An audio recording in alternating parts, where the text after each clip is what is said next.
Olá, irmãos queridos, olá, irmãos amados. Vamos tentar fazer uma síntese da liturgia de hoje. 1 Reis, capítulo 21, do 1 ao 16. A nossa primeira leitura está no primeiro livro dos Reis, no capítulo 21, do 1 ao 16. Não vou fazer essa leitura toda, como também não lerei o Salmo, não lerei o Evangelho. Vou tentar fazer uma síntese. É a segunda vez que estou repetindo essa palavra. Vou tentar. Terceira agora. Quarta agora. Vou tentar, porque não tenho essa capacidade de síntese. Não tenho didática para pegar a situação, estabelecer um começo, um meio e um fim. E não poucas vezes já começar pelo final. Eu gosto de trabalhar dessa forma. Quem já começa pelo final, aí chega aqui no começo. É um modo bom de trabalhar. Então, perdoe-me, mas vou tentar fazer um pouco desta liturgia diária. Como proceder? Como proceder diante dos reis e rainhas impiedosos? Como no caso, o rei Acabe e a rainha Jezabel. Como proceder, queridos? Diante das maldades chocantes, dos atos bárbaros, da face do horror, que não pouco se esconde atrás das faces angelicais. Reflitamos um pouco sobre isso. Como proceder diante dessas aberrações do poder? Como proceder diante dessas arrogâncias, desses modos absurdos, terríveis, que aconteceu lá no passado com o rei Acabe, com a rainha Jezabel, e que voltam a acontecer nos nossos dias. O que deu-se com Nabote é algo do passado. A vida humana, ela deixou de ser tratada com descaso, com pouco valor, com pouca relevância, com pouco significado. Sobretudo, há muitos daqueles que detêm o poder, que podem mandar, que podem decidir, que têm a palavra final. Isto é sério, queridos irmãos. Isto é sério. Como temos solucionado os nossos problemas? Como temos solucionado os problemas da nossa casa, da nossa família, do nosso meio, do nosso círculo, dos lugares que mais estamos inseridos? A rainha Jezabel solucionou o problema do seu esposo, o rei Acabe. Ela solucionou o problema do rei. Mas de que forma? De que maneira? Qual o ferramental, qual o instrumental que ela usou para resolver o seu problema? Porque se o problema era do rei e ela era a rainha, se o rei era o esposo e ela era a esposa, o problema era dela. Como ela solucionou aquele problema? Não é um caso a ser pensado? Ela resolveu, ela solucionou o problema da sua família. o seu problema pessoal, a depressão, o aborrecimento do seu esposo, de uma forma rasteira, de uma forma que ninguém deve orgulhar-se de resolver um problema dessa forma. É a mesma coisa de alguém que passou em um teste, em uma prova, em um concurso, colando. Foi assim que ela resolveu o problema da sua família, o problema do seu marido. O seu marido ficou triste, aborrecido, não quis comer. Virou-se de rosto para a parede. Isso aqui transforma-se até em riso. Quantas pessoas que assim deitam-se de rosto para a parede, por coisas tão simples, por coisas tão banais, por discussões familiares, por alguns equívocos que acontecem entre o casal. Aí um se vira de rosto para a parede, dá a costa para o outro, e por aí vai. O rei Acabe fez isso. E a rainha lhe deu um choque de lucidez. A rainha Jezabel mexeu no seu brio. Está no versículo 7. Então a sua mulher Jezabel disse-lhe: bela figura de rei de Israel estás fazendo. Que papelão, que papelão, que tipo de rei tu és. Se tu não consegues, amados, isto aqui é uma síntese de uma situação. É a síntese de uma situação. Terrível, terrível. O nome disto é humilhação. O nome disto é que ela apontou o dedo para ele, dizendo assim: se tu não sabes agir como homem, age pelo menos como rei. Tu tens o reino nas tuas mãos. Tu tens a anuência do reino, tu és o rei, tu és o soberano. Tu podes fazer o que tu quiseres. Então, se tu não tens coragem de ser homem para resolver a situação de outra forma, age como rei. Aí continua: levanta-te, toma alimento e fica de bom humor, pois eu te darei a vinha de Nabote de Jezreel. Queridos, tem tanta coisa para ser extraída daqui desta leitura, desta liturgia. Há muito a ser daqui tirado, extraído para a nossa vida. Cuidado, irmão. Tenhamos cuidado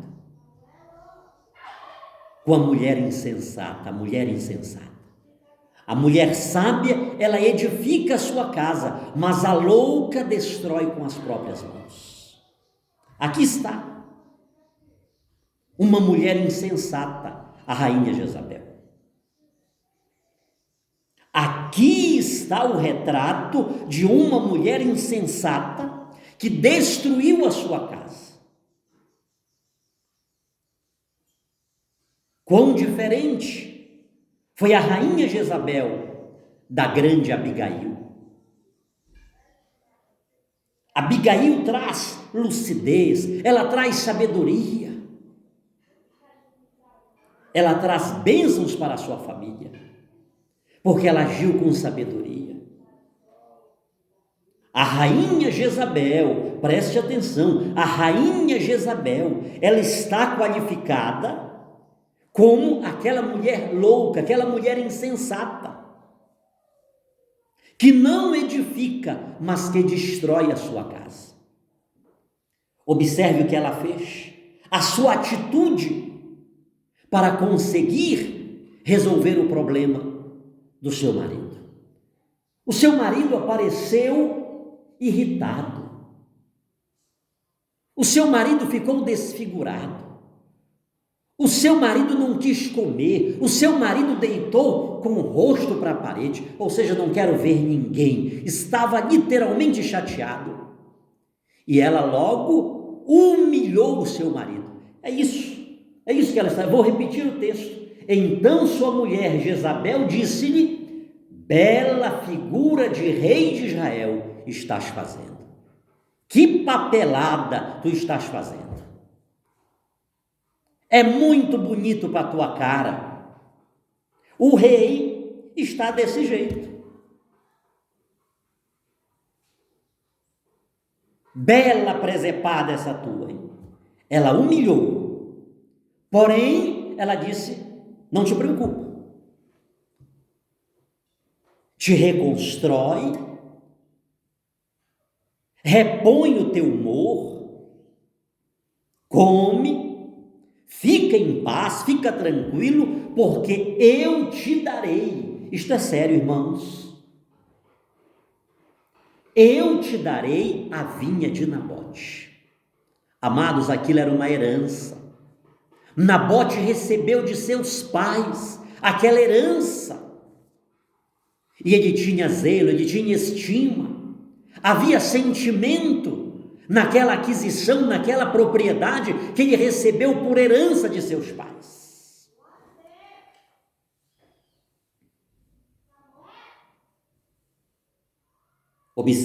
Observe o que Jesus irá dizer mais tarde, lá em João capítulo 10, o versículo 10. O ladrão vem para roubar, matar e destruir. E ele está prefigurando neste ladrão o demônio que veio roubar, matar e destruir. Quantas pessoas, elas podem ser identificadas como demônio? Porque vem matar, porque vem roubar, porque vem destruir. Será que alguma vez nós também já não procedemos dessa maneira? Não queremos mexer, não quisemos usurpar, subtrair aquilo que tem valor sentimental. Eu não estou dizendo que temos que colocar o nosso coração nas pedras, não trata-se disso, mas devemos ter respeito por aquilo que é caro a tantas pessoas. Havia um sentimento, havia um vínculo emocional naquela propriedade que Nabote tinha. Mas Jezabel propôs: eu te darei a vinha de Nabote. O que temos proposto em nosso coração, queridos? O que temos proposto? Quais decisões? Como temos querido decidir determinadas pendências e resolver determinados problemas? De que modo? De que maneira? Puxando o tapete do outro?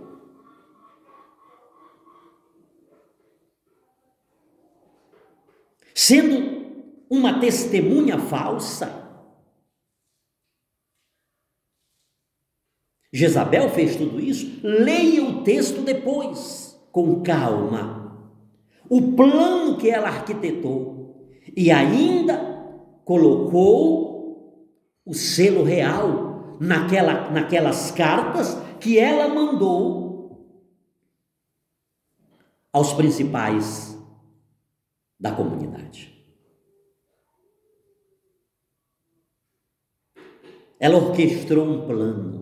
Por isso disse: aquele acontecimento que deu-se com Nabote ficou no passado ou repete-se?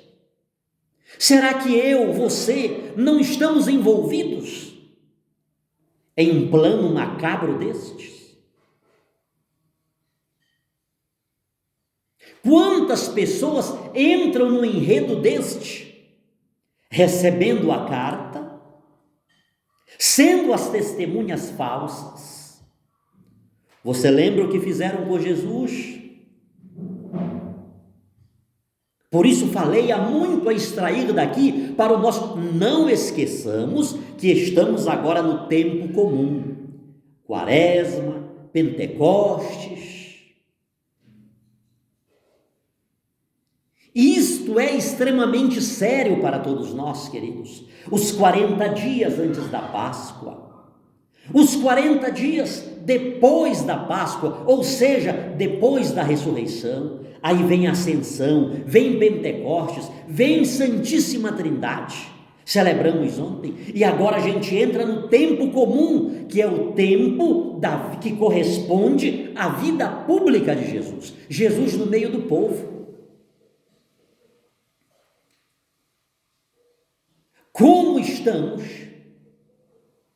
Estamos no meio do povo para dar a vida para o povo, como Jesus andou na terra fazendo bem e curando os oprimidos do demônio, ou estamos para destruir as pessoas? Estamos para matar as pessoas. Estamos para roubar o povo. Estamos para destruir a dignidade do povo. Estamos para eliminar os sentimentos reais, autênticos, que existem no povo. Jesus sobe, observe a ascensão. Mas não é uma ausência, é uma ausência-presença, porque ele disse: eu estarei convosco todos os dias, eu estarei no meio de vocês, em assembleia, em comunidade, coletivamente, na individualidade, eu estarei com vocês, eu estarei sempre no meio de vocês, todos os dias. Não vos deixarei órfãos. O rei Acabe deveria estar no meio do povo, a rainha Jezabel deveria estar no meio do povo para dar vida. Mas eles estavam como? Eles usaram a ascensão para oprimir o povo. Eles usaram o poder, a dignidade do ser rei, do ser rainha, para matar. Quanta tragédia, quanta maldade, quantas situações terríveis que estão a acontecer diariamente neste tempo comum, eu e você. Somos chamados a entrar neste tempo. Por isso disse, Quaresma não acabou. Pentecostes não acabou. É a nossa hora. É o nosso momento de adentrarmos no mundo demonstrando o que é ser discípulo de Jesus Cristo. Tudo bem, missionário? Eu já termino. Do versículo 8 ao versículo 13, é o plano de Jezabel. Ela conseguiu para ele um crime previsto, que a pena de morte era a lapidação. Quando fizeram saber ao rei Acabe que Nabote estava morto, o texto vai terminar dizendo: quando Acabe soube que Nabote estava morto, levantou-se para descer até a vinha de Nabote e dela tomar posse. Muito bem, missionário.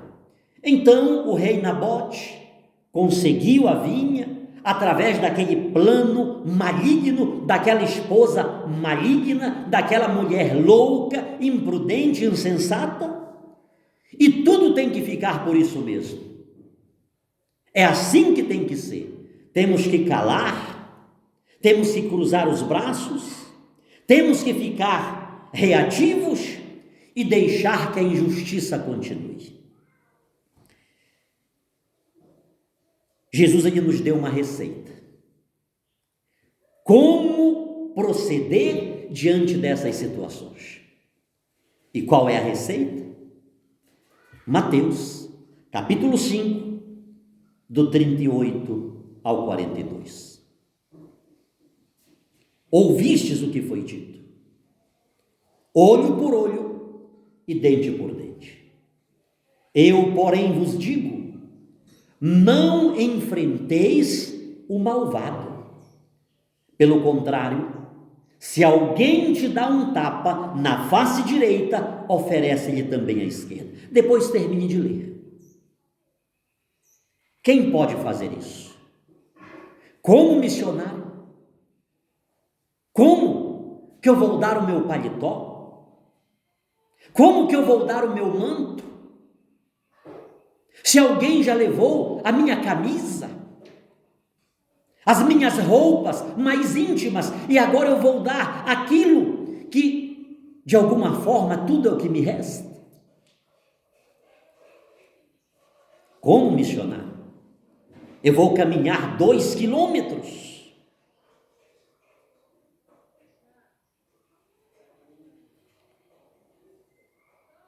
Ascensão, Pentecostes, Santíssima Trindade.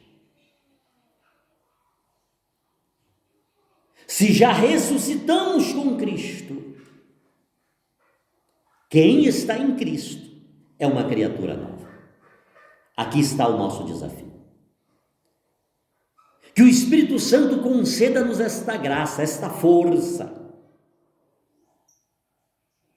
Que sejamos pessoas batizadas no Espírito Santo.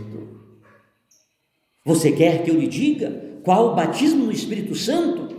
Que eu comungo, que acredito, e que a igreja prega há 2000 anos, que os santos da igreja creram e viveram? É este batismo no Espírito Santo que faz nos dar a capa, que faz dar o outro lado do rosto, que nos faz caminhar 1 milha a mais daquela que já havíamos caminhado. O batismo no Espírito Santo é aquele que nos faz doar. E não doar apenas aquilo que temos, mas doar o que somos. O Espírito Santo nos faz ser pessoas sóbrias, nos faz ser pessoas que interrompem o círculo e o circuito da maldade, da violência, porque a vingança, ela não extirpa a violência, ela produz pessoas piores e situações piores. O Espírito Santo, ele nos proporciona a graça de sermos pessoas que colocamos um ponto final na violência. O discípulo de Jesus é chamado a isto. O discípulo de Jesus é chamado a não resistir, a não enfrentar o malvado. Que o Espírito Santo fale ao meu e ao seu coração. Que o Espírito Santo possa falar. Quando Policarpo foi morto lá em Esmirna, cessou aquela grande perseguição. Cessou. Quando acenderam aquela grande fogueira,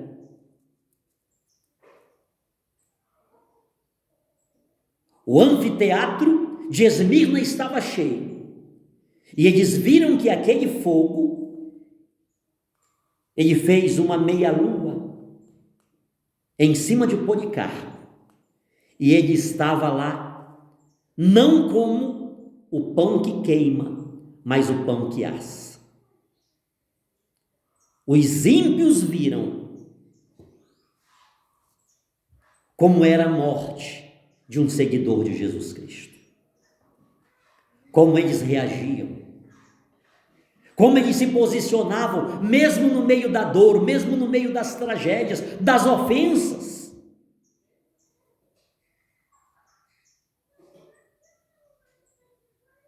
Jesus está voltando com este ensinamento para nós. 2000 anos, a igreja vive e revive a vida de Jesus Cristo.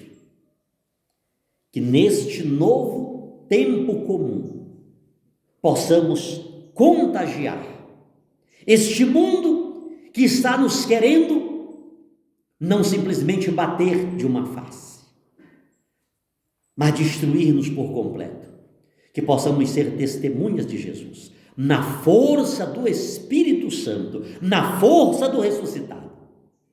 Que o Espírito Santo sopre sobre nós a graça de sermos perseverantes nas tribulações, de sermos fortes nas perseguições. Que o Espírito Santo nos dê a coragem necessária para avançarmos na estatura do varão perfeito. Que o Espírito Santo venha sobre mim, sobre você, sobre nós, sobre a nossa casa, sobre a nossa família, para neste dia nos dar a coragem necessária para sermos testemunhas de Jesus em Jerusalém, na Judéia, Samaria e até os confins da terra. Sobre todos nós, hoje e sempre, a bênção deste Deus Todo-Poderoso, que é Pai, Filho e Espírito Santo. Amém.